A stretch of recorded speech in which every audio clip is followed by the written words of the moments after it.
Bonjour à toutes, bonjour à tous, bienvenue dans ce cours de finance d'entreprise dans lequel nous continuons ce que nous avons commencé déjà depuis quelques cours, à savoir l'étude du coût des financements à court terme. Et aujourd'hui, nous allons travailler sur le coût du découvert bancaire. Alors au niveau du principe, ça je pense que chacun le sait, le découvert bancaire consiste en la possibilité pour l'entreprise d'avoir un compte bancaire débiteur, donc d'un point de vue comptable, autrement dit, d'avoir un solde du compte 512 à l'intérieur de l'entreprise qui serait créditeur. Rappelez-vous, les comptes de bilan 1, 2, 3, 4, 5, à solde fin de période créditeur, vont au passif. Donc le 512 banque, s'il est débiteur, ça veut dire qu'il y a de l'argent sur le compte en banque et il apparaît à l'actif. Si jamais il y a du découvert, ça veut dire que l'entreprise a une dette envers la banque. Donc logique, il a un solde fin de période créditeur et logique, il va donc au passif. En général, la banque fixe un plafond maximum de découvert en fonction d'un certain nombre de critères, la taille, le chiffre d'affaires, la qualité des relations qui existent entre l'entreprise et la banque éventuellement, et parfois, dans le monde réel, j'entends, le nombre de jours de découvert est limité. Tout ça, ce sont évidemment, comme on le verra, des choses qui se négocient en amont ou lors de l'ouverture des différents comptes, bien entendu. Alors, on peut, ça c'est un petit peu du pinaillage, je vais dire, mais on peut, au niveau du vocabulaire, de la dialectique, faire quelques différences selon le cas de figure. Alors, il y a deux types de découverts, si vous voulez, ce qu'on appelle des facilités de caisse et le découvert à proprement parler. Ce qu'on appelle les facilités de caisse, ce sont des éléments qui ne durent que quelques jours et permettent de faire face à des pointes dans les décaissements. Donc facilité de caisse, entre guillemets, entre nous, vous êtes à découvert quelques jours, c'est tout. D'accord ? Alors que le découvert proprement dit est en général d'une durée plus longue. Alors, je vous donne ces deux types d'expressions qui recouvrent le découvert bancaire. Mais enfin, rassurez-vous, c'est pas ça, on ne va pas vous embêter avec ça. C'est juste que vous pourriez avoir vous rencontrez, notamment dans le monde réel, des gens qui, certains vous parlent de découvert, d'autres de facilité de caisse. Voilà la différence. Ça ne change pas la philosophie, rassurez-vous. Quel est l'intérêt du découvert ? Alors, on le verra avec des applications, mais sachez que, bien utilisé, le découvert est un moyen de financement intéressant en termes de souplesse d'utilisation pour la couverture des besoins de financement de l'entreprise à court terme. On le verra, on va tester, évidemment, sous réserve qu'une entreprise dispose d'effets de commerce. Est-ce que pour combler un déficit de trésorerie, est-ce que pour l'entreprise, il est préférable d'escompter des effets de commerce ou de choisir le découvert, sous réserve bien sûr qu'on soit dans du découvert autorisé, ou est-ce qu'il faut faire un mix entre de l'escompte et du découvert ? On verra ça dans les applications. Mais souvent, le découvert, maintenant ça dépend dans la réalité du cas de figure, mais enfin, assez souvent, le découvert, si on est en déficit de trésorerie, c'est souvent une solution qui est facilement et qui est surtout facilement accessible et intéressant. Maintenant, quelles sont, bien sûr, on l'a vu pour l'escompte, les commissions qui sont applicables au découvert. Alors, vous avez deux types de commissions qui sont appliquées en général sur le découvert. C'est ce qu'on appelle la commission de risque et la commission de service. Alors, la commission de risque, elle a, comme son nom l'indique, pour vocation de rémunérer le risque pris par la banque, puisqu'en fait, la banque, en vous accordant du découvert, prend le risque potentiel que vous ne remboursiez pas un jour ce découvert. On est bien d'accord, que vous ne le couvriez pas. D'accord. Donc, les caractéristiques de la commission de risque, ou les caractéristiques, parce qu'il y en a plusieurs, sont les suivantes. Non-assujettissement à la TVA. Elle est en général, sauf avis contraire de l'énoncé, mais souvent dans la réalité, de 0,05% du plus fort découvert du mois. Vous verrez, on emploie tout le temps dans le monde professionnel CPFD, commission du plus fort découvert du mois. Okay. Elle est plafonnée à la moitié des intérêts débiteurs du mois et elle est réglée trimestriellement et calculée pour chaque mois. Alors bien entendu, inutile de vous dire que les entreprises peuvent négocier avec leur banque pour obtenir que soit cette commission soit fixe, soit même n'existe pas. Tout existe, encore une fois. Tout ça, ce sont des problèmes, comme d'habitude, de rapport de force entre l'entreprise et la banque. D'accord ? Il arrive par ailleurs quelquefois que les établissements financiers, quand je dis quelquefois, c'est quasiment tout le temps, tiennent compte d'une commission de dépassement en cas de dépassement du découvert autorisé ou négocié. D'accord ? Entre parenthèses, je vous le dis, là, je vais surtout dans le monde réel. Si vous ouvrez un compte en banque, notamment professionnel, mais même particulier, pensez toujours à négocier à l'avance en étant, dans la mesure du possible, en position de force et ne pas attendre d'être à découvert pour négocier avec la banque le montant du découvert autorisé. Vous voyez ce que je veux dire? C'est plutôt avant d'être à découvert qu'on négocie ça pour être dans une meilleure situation. Donc c'est vraiment indispensable de négocier cela avec la banque avant d'être réellement à découvert. Ensuite, vous avez la commission de service, ou dite la commission de compte, et cette commission rémunère le service rendu par la banque à l'entreprise.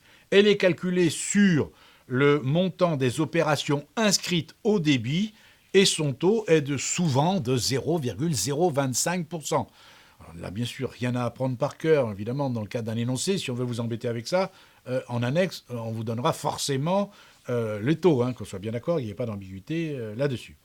Maintenant, évidemment, ça ne va pas vous étonner, pour calculer le coût du découvert, il y a le taux, bien sûr, à prendre en compte, mais le nombre de jours. Or, le nombre de jours à prendre en compte pour calculer le découvert n'est pas le même, c'est pas le même principe que pour le nombre de jours pour le calcul de l'escompte. Ici, pour le découvert bancaire, le nombre de jours est calculé en fonction des règles suivantes. La date de début du découvert est incluse, la date de fin du découvert est incluse, et les mois sont comptés pour leur nombre de jours exact. Donc on va prendre un exemple, vous allez voir, c'est très simple. Soit un découvert s'étalant du 15 janvier, donc inclus, au 8 février inclus.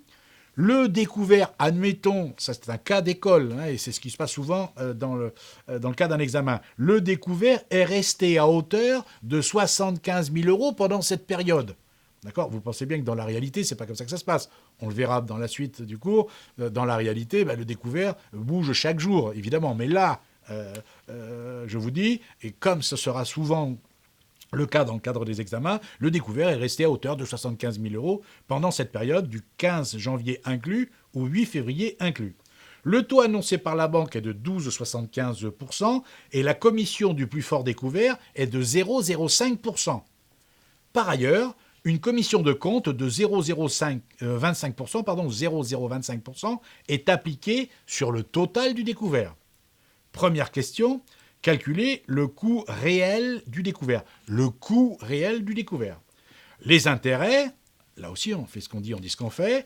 Les intérêts sur découvert, 75 000 €, puisqu'on a été dans cet exemple-là à découvert de 75 000 € pendant toute la période, donc 75 000 €, multiplié par 0,1275, donc 12,75%, multiplié par 17 plus 8, c'est le nombre de jours en comptant le premier jour à partir duquel on a été à découvert jusqu'au dernier jour, donc 17 plus 8, le tout divisé par 360, et ça fait donc les intérêts, 664,06 €.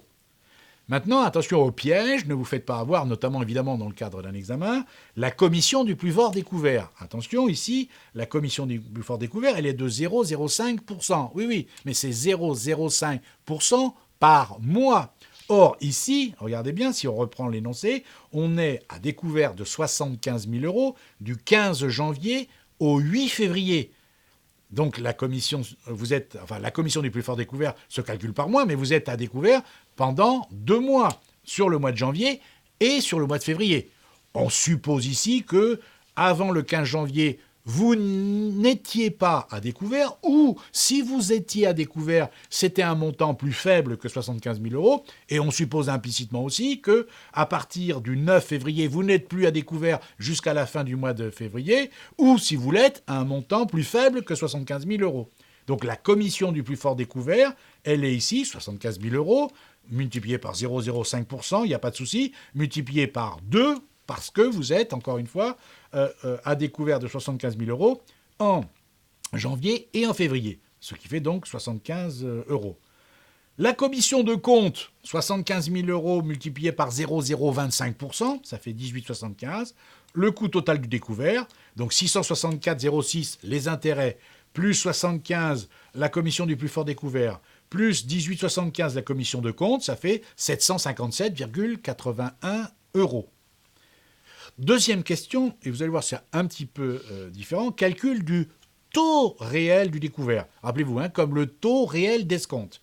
Eh bien, on va poser l'équation suivante, c'est tout simple. Hein. On cherche le taux, c'est l'inconnu. On cherche le taux. Donc, le coût, on le connaît, 757,80, on vient de le calculer, égale 75 000, multiplié par 17 plus 8, ok, la durée découverte, multiplié par t, ce que je cherche, et divisé par 365. Donc la règle de l'art, c'est là aussi divisé par 365.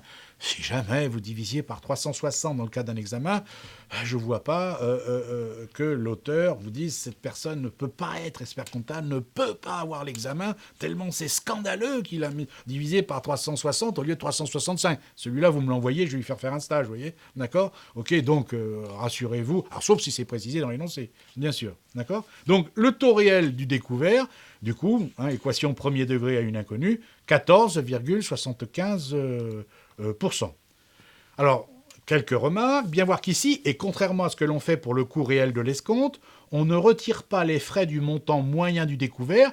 Et pourquoi? Parce que, s'agissant du découvert, les intérêts ne sont pas précomptés, mais sont post-comptés. On connaît le montant des intérêts en cas de découvert qu'à la fin du découvert, pas au début. Rappelez-vous, quand on escompte un effet de commerce, on connaît et on nous prélève dès le départ, dès le jour de l'escompte, on nous prélève les intérêts. Encore une fois, certains auteurs là-dessus comptent sur 360 et pas 365, c'est pas grave. Des fois même ça m'arrive, moi, en allant vite, de mettre 360 et pas 365 pour le taux réel du découvert. On est d'accord? Alors encore une fois, dans cet exemple simple, le découvert est resté le même pendant la période, c'est du 15, alors je ne sais plus, enfin on va dire peu importe, du 15 janvier au 10 février, enfin peu importe, mais dans la réalité, encore une fois, ça bouge sans arrêt. On verra ça, hein. Je vous ai préparé un cours sur ce qu'on appelle les échelles d'intérêt, qui là permettent de comprendre comment sont calculés dans la réalité les intérêts par la banque quand le solde bancaire varie évidemment tous les jours. Troisième question, calculer le TEG du découvert. Ah, alors là, encore une fois, là aussi, TEG, donc taux effectif global du découvert. Alors ne confondez pas à ce jour avec le TAEG. Le TAEG, ça serait le taux effectif global, mais pour les prêts immobiliers. Là, on parle du TEG, c'est resté encore le terme TEG pour le découvert. Pour le taux, le même esprit, mais pour l'immobilier, ça s'appelle TAEG. Peu importe. Nous, on en est sur le TEG du découvert. Alors pourquoi c'est compliqué? Parce que c'est pas clair, la loi est assez vague, très honnêtement, sur le mode de calcul du TEG. Ce TEG doit normalement inclure les intérêts, les frais, les commissions, les rémunérations de toute nature, mais sont exclus les commissions qui rémunèrent un service distinct du crédit. Par exemple, les commissions de compte. Vous voyez, c'est pas si clair que cela. Dans la pratique, pour le découvert, ne sont pris en compte que l'intérêt proprement dit et la commission du plus fort découvert. Donc, si on applique cela, on va faire donc, si on applique à l'exemple, on pose 664,06 + 75 égale 75 000, toujours pareil, multiplié par t, multiplié par 25, 17 plus 8 sur 360, ça fait 14,19%. Donc on s'aperçoit bien sûr que le taux réel du découvert normalement est plus élevé que le TEG à cause de la prise en compte de la commission de 18,75. Alors encore une fois, est-ce qu'on compte sur 360 ou 365? Vous allez trouver, selon les auteurs, les deux. D'accord? Dernière question, parce que celle-là, elle peut vous intéresser. On ne sait jamais dans le cadre d'un examen qu'on vous embête avec ça. Qu'est-ce que le taux d'usure? Eh bien, un prêt est considéré comme usuraire s'il est consenti à un TEG, donc à un taux effectif global, qui excède au moment où il est consenti de plus du tiers le taux effectif moyen pratiqué au cours du trimestre précédent par les établissements de crédit pour des opérations semblables.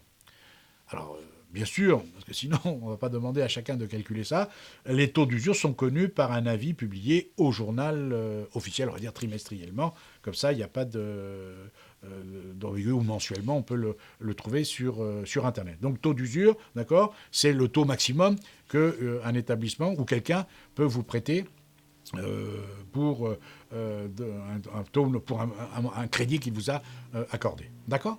Donc voilà ce que je voulais dire sur le taux du découvert. Nous allons continuer, bien sûr, avec ce cours sur le coût des financements à court terme. Merci, au revoir.